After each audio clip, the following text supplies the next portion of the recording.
내 말을 지키니 내 아버지께서 그를 사랑하실 것이요 우리가 그에게 가서 거처를 그와 함께 하리라. 아멘. 네, 우리 도지사님 나오셔서 기도해 주시는데 오늘 본문의 말씀을 다 말씀해 주셨네요. 네, 저는 찬양 사역자로 오래 일을 했지만 말씀 전할 때가 정말 굉장히 행복해요. 네, 그래서 이번 주에 그 말씀을 준비하면서 여러 가지 하나님 말씀을 주셨는데 제가 올해가 처음이기도 하지만 올해 마지막으로 말씀을 전할 기회이구나라는 생각을 하니까 하나님이 가장 원하시는 게 뭘까? 그러니까 하나님 우리를 사랑하심, 우리가 아멘. 그것이면 되겠구나. 예, 제가 이번 한 주간을 지내면서 너무 행복했어요. 그러니까 제가 이번 주에 여기 계신 분들 중에 감히 단언하건대 가장 행복했던 사람이라고 생각이 듭니다. 사람들은 인생에서 가장 중요한 게 뭐라고, 가장 중요한 관계가 뭐라고 생각할까요? 부모 자식 간 굉장히 중요하죠. 저희가 자녀가 다 있다 보니까 굉장히 중요한데 근데 부모는 자녀를 선택해서 낳을 수가 없어요. 딸이든 아들이든. 그리고 자녀도 나 이 집에 태어나고 싶어, 이 집에 태어나고 싶어 할 수가 없어요. 그런데 선택할 수 있는 유일한 관계가 있죠. 결혼 관계. 네, 결혼 관계는 선택할 수 있어요. 저희는 저희 큰딸이 지금 둘째 아이를 지금 임신 중인데 미국에 간 지 한 13년 됐어요. 유학 가면서 결혼했는데 그 아이는 중학교 때부터 기도를 했어요. 기도하면서 하나님 저는 이런 남편 주세요 해서 노트를 쫙 해놨던 게 있었어요. 그래서 졸업까지 할까 할 때 그게 그 아이 믿음이었던 것 같아요. 13가지, 14가지를 쭉 적어놨었는데 마지막 한 가지를 대학교 가더니 하나를 지우더라고요. 그게 뭔지는 모르겠어요. 우리 사위의 외모가 아니었을까? 아우 잘생기셨는데 왜 그래요? 그런데 그걸 하나 지우고 정말 그 남편을 만난 거예요. 학교 졸업도 하기 전에. 네, 그래서 그리고 저희 둘째 딸은 아직 결혼 전이긴 한데 이제 정년이 딱 차가고 있습니다. 근데 그 딸도 하나님 앞에 믿음의 배필을 달라고 지금 계속 기도하고 있습니다. 그런데 저희가 선택하기 이전에 하나님은 저희를 선택하셨어요. 친구로서.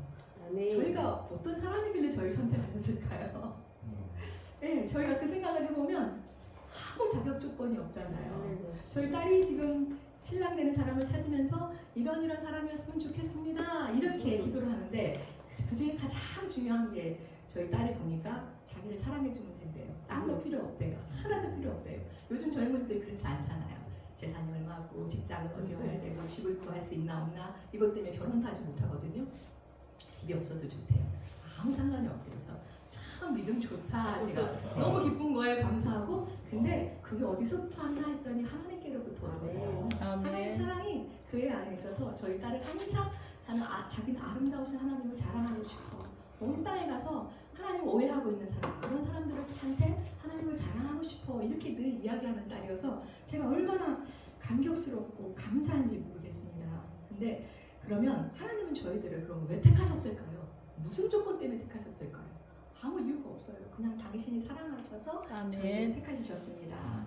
그러면 저는 한 가정에 우리 전도사님 지금 최근에 결혼하신 분이잖아요. 왜 결혼하셨을까요? 같이 살고 싶어서. 이유가 없어요. 근데 사랑하니까 헤어지기 싫어요. 저녁에도 같이 있고 싶어, 아침에도 같이 눈 뜨고 싶어. 그래서 결혼하셨잖아요. 그렇죠? 최근이니까 가장 절실하게 느끼실 것 같아요. 근데 하물며 하나님도 저희들과 같이 살고 싶으셔서 오셨다고 말씀하셨어요. 혼인관계로 오신 거예요. 그러니까 다 결혼하신 분이니까 이게 절실하게 알아주셨으면 좋겠어요. 그게 절실하게 느껴지셨으면 좋겠어요.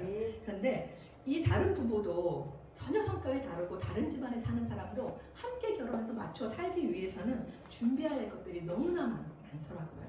현실적으로는 뭐 물질, 집 이런 것들을 준비하고 집안과 집안을 만나야 되지만 근데 하물며 하나님의 아들인 예수 그리스도로 선택된 우리는 혼인을 위해서 무엇을 준비해야 될까요? 혼인 관계라고 지금 저희가 말씀드렸고 이미 혼인 하진 않았죠.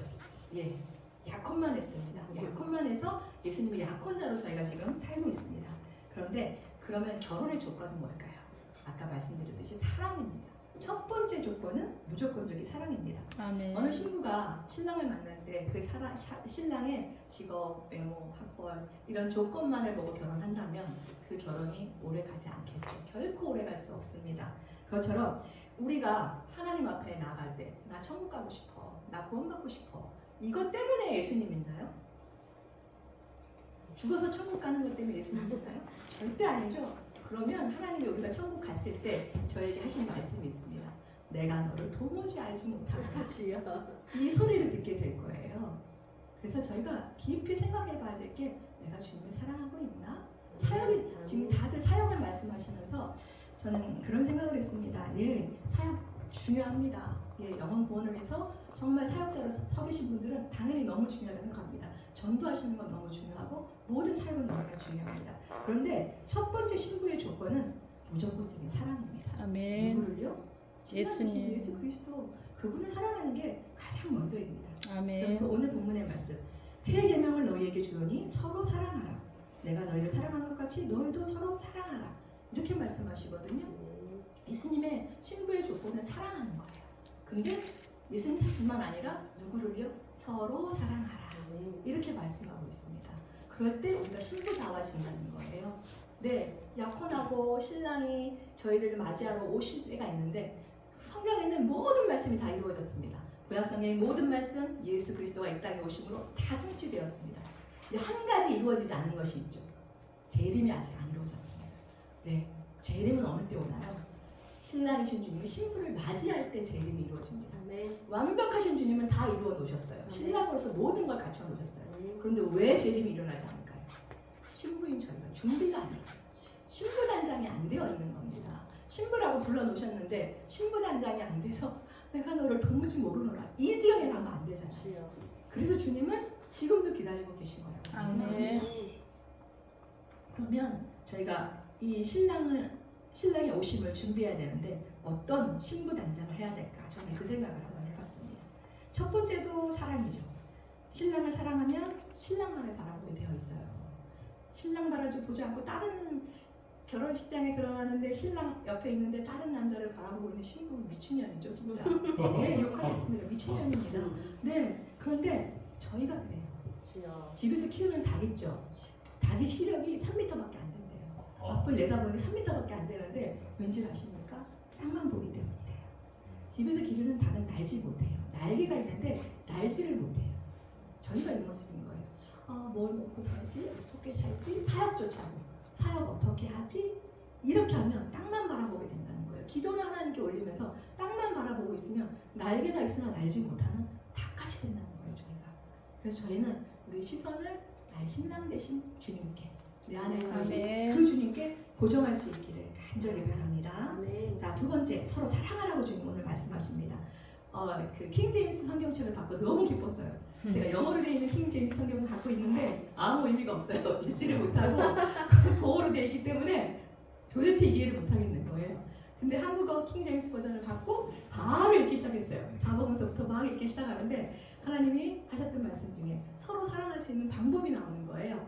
그건 뭐냐면 구제를 은밀하게 하라. 아멘. 네, 기도도 은밀하게, 그다음에 또 금식도 은밀하게 이렇게 말씀하시는데 놀라운 대목이 한 가지 나왔어요. 너희가 은밀히 구제하면 내가 공개적으로 너희에게 상급을 주리라. 이렇게 되어 있어요. 그 공개적인 날이 언제일까요? 예수 그리스도와 결혼하는 날. 아멘. 그날에 공개적으로 주님께서는 우리에게 상을 주실 것입니다. 아멘. 주님은 신부가 상 받기 바래요. 아멘. 그냥 신부로 빨리 오는 게 아니라 그냥 오는 게 아니라 주님이 준비해 두신 모든 지참금 있죠.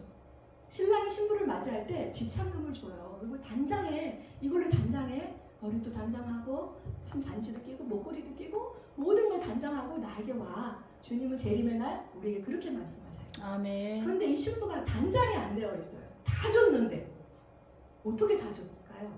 말씀으로 다 주셨어요. 아멘. 네, 신부는 신랑이 준 지참금인 말씀을 바라봐야 돼요. 그래서 내가 어떻게 단장되어질 것인가를 매일 상고해야 되는 것입니다. 근데 저희 혼자 하라고 하지 않으셨어요. 놀라운 말씀이 있는데요. 한 절 보도록 할까요? 저는 세 번역으로 말씀을 오늘 본문 말씀을 다시 읽어드리도록 하겠습니다. 예수께서 그에게 대답하셨다. 누구든지 나를 사랑하는 사람은 내 말을 지킬 것이다. 그리하면 내 아버지께서 그 사람을 사랑하실 것이요 내 아버지와 나는 그 사람에게로 가서 그 사람과 함께 살 것이다. 아멘. 이렇게 말씀하고 있어요. 너무 쉽죠? 함께 하리라보다 가서 함께 산다고 그러시는 거예요. 이사를 오시겠대요. 제 속으로 이사를 오시겠대요. 아니 이 대단한 분이 우리 속에 이사를 들어오시면 대체 어떻게 될까요? 제 집에 손님이 오셔도 저는 집을 청소를 합니다. 꽃을 꽂고 향수를 뿌리고 화장실마다 디퓨저를 꽂고 네 저는 준비합니다. 그런데 신랑이신 분, 만왕의 왕인 분이 오늘 찬양 드렸죠. 영광의 왕이 들어가신다. 아멘. 아멘. 문 들어 열릴지어다. 네, 저희가 문을 엽니다. 문을 열고 그분을 우리에게 맞아들입니다. 맞아들일 때에 정말 저희 안에는 어떤 것들이 있느냐면 예수님 말씀하셨죠. 베드로서 2장 24절에 보면 죄에 대하여 죽고 의에 대하여 살게 하신다라는 아멘. 말씀이 있습니다. 네. 그런데 이 의가 뭐냐면 헬라어인지 히브리어인지 제가 그 기억이 안 나는데 언어의 뜻을 보면 교정하다 이런 뜻을 가지고 있어요. 네. 의가 바로 그것입니다. 교정을 하시러 오셨대요. 아멘. 제 집에 들어오실 때 냄새 풀풀 나고 정리 안 돼 있고 이런 신부의 집에 들어오실 때 그걸 바꿔주러 오셨다는 거예요. 아멘. 바꾸시는 분이 누구시죠? 성령님이세요. 아멘. 성령님이 오셔서 무엇을 바꾸느냐? 제 몸의 질병을 바꾸십니다. 아멘. 네, 저희가 예수님 채찍에 맞음으로 너희가 나음을 입어도다 하셨죠. 아멘, 나음을 아멘, 입었는데 아멘. 단지 질병만 나음을 얻었냐? 아니 또 죄에서만 구원을 받았느냐? 아는데 신랑이신 그분은 저희 안에 들어오실 때 죄도 몸에 가지고 있는 질병도 마음의 질병 또 상처받았다는 말들을 참 많이 하시죠. 네, 저희 자녀들도 상처받았다는 말을 많이 하고 어른도 상처받았다는 말을 너무 많이 해요. 그러면 그 상처를 가만히 들여다보세요. 저는 저희 손녀가 있는데 이제 3살이거든요. 걔가 어디가 다치면 하루 종일 거기가 아프다 그래요. 그러면 한 달이 지나도 거기가 아프대요. 볼 때마다 아프대요. 어려서 그렇습니다. 다 낳고 없어요. 저는 여기 팔목에 흉터가 하나 있는데 어릴 때 동생들하고 청평 있죠. 저희는 어릴 때 청평 유원지를 자주 놀러 갔었는데 거기서 놀다가 동생이 캔 음료를 저희 여기를 툭 건드렸는데 살점이 떨어져 나왔어요. 그래서 예전에는 저희 어머니 아버지 뭐 그렇게 자식들이 육남이기 때문에 가서 꼬매지고 이게 없이 그냥 아물어서 흉이 졌어요. 근데 흉은 있습니다. 그리고 기억은 나요. 아팠던 기억이. 지금은 아프지 않아요. 그게 상처거든요. 근데 지금은 흉이에요. 그러니까 상처라고 저희가 그때 상처받았어 말할 필요가 없어요. 왜냐면 내가 상처받을 때 주님이 보고 계셨거든요. 그래서 그분은 저희들에게 죄뿐만 아니라 몸의 질병, 연약함, 그다음에 밤에 잠 못 드는 거, 때로는 가난한 거, 사역할 때 부족해요. 아버지 부족해요. 이게 부족하고 저게 부족해요. 성품의 부분 거칠어요. 말이 거칠어요. 표정이 부드럽지 못해요. 남편에게 아내에게 좋은 말 하지 못해요.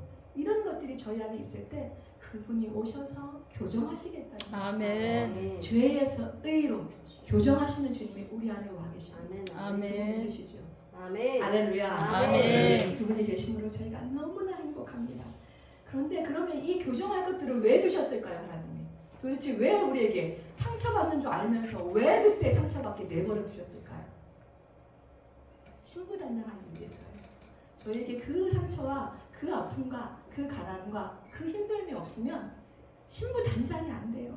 철딱선이 없는 신부가 돼서 여기 뛰고 저리 뛰고 저희들 그러고 있을 거예요. 여기 붙들려 와 계실 분 계실까요?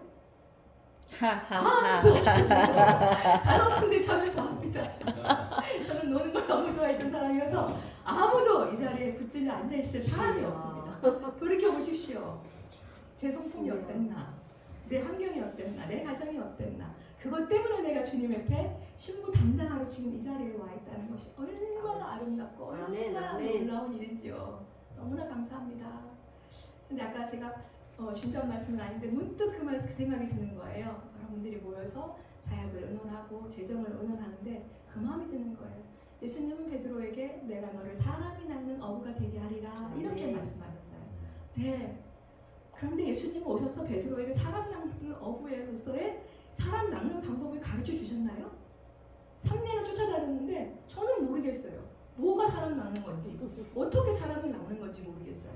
병자 고치고 귀신들 다 내쫓고 오병이어 기도를 일으키시고 갖가지를 다 했는데 그럼 3년 동안 베드로가 배웠어야 될 거 아니에요. 다 알아야 될 거 아니에요. 근데 그는 예수님 붙들려 가시던 날 몰라요. 저분 몰라요. 예, 주님이 내가 너를 도무지 모르노라 하는 것처럼 저분 몰라요. 이런 대답을 합니다. 그게 어떻게 3년 반을 길리운 제자의 대답일 수 있겠습니까? 그런데 예수님은 말씀하세요. 요한복음 20장 마지막 끝날에 끝곳에 말씀하시죠. 네가 나를 사랑하느냐? 네. 사람 낳는 방법은 사랑하는 거예요. 아멘. 신랑 되신 예수님을 사랑하면 저희가 사람 낳는 어부가 될 것으로 믿습니다. 아멘. 그리고 저희가 오늘 지금 이 시간도 신부 단장 되어져 가고 있는 이 모습을 통해서 많은 영혼들이 저는